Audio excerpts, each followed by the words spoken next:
Bonjour messieurs et mesdames de la Cour pénale internationale. Une question qui nous préoccupe. Nous voudrions savoir la différence qu'il y a entre le tribunal international pour le Rwanda et la Cour pénale internationale. The ICC is a permanent autonomous court.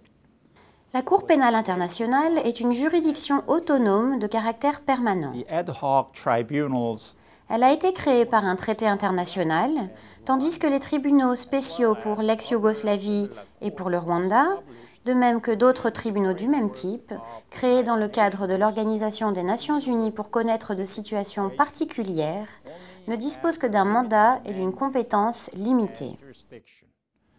The ICC, which tries individuals, should also be distinguished from the International Court of Justice.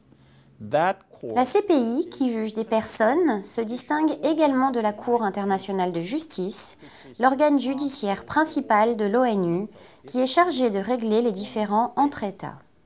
The ad hoc tribunal for the former Yugoslavia and the International Court of Justice. Le tribunal spécial pour l'ex-Yougoslavie et la Cour internationale de justice ont également leur siège à La Haye. Toutefois, ils sont totalement indépendants de la CPI. Après la mort de Maître Goungaï, est-ce que les causes des victimes seront bien relayées? Chaque victime autorisée par le juge à participer aux procédures peut choisir de le faire directement ou par l'intermédiaire de son représentant légal, c'est-à-dire de son avocat. La victime a le droit de choisir son propre avocat pour autant que celui-ci possède les qualifications nécessaires.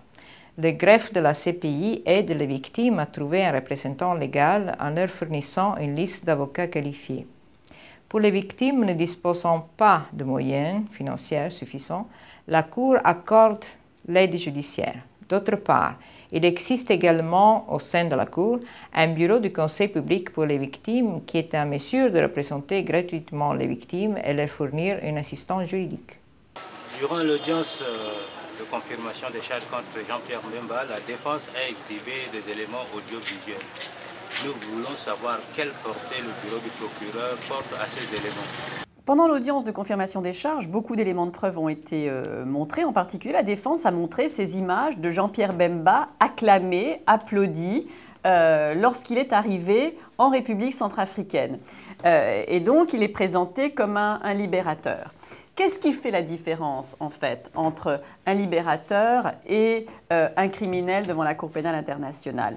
C'est que M. Bemba avait peut-être l'intention d'aider le président Patassé, les supporters du président Patassé. Et il avait tout à fait le droit de le faire. Ce qu'il n'avait pas le droit de faire, M. Bemba, en vertu du droit international, c'est de commettre des crimes contre la population civile pour réaliser ses objectifs politiques. Il n'est jamais justifiable en droit international de violer des femmes et des enfants. Il n'est jamais justifiable de torturer ou de tuer des civils. Si M. Bemba souhaitait assister M. Patassé dans un conflit, il devait le faire avec des méthodes militaires agréées en vertu des conventions internationales. Il n'a pas choisi ces méthodes. Il a choisi, lui, de terroriser la population civile. Et il faut que tous les dirigeants, tous les commandants, tous les hommes politiques sachent ce genre de méthode est inacceptable. Que ce soit le président du Soudan, M. Bachir, que ce soit le chef du MLC, M. Bemba, il n'est plus acceptable aujourd'hui que pour réaliser des objectifs de puissance, de richesse ou autres, on choisisse comme victimes des femmes, des enfants, des civils.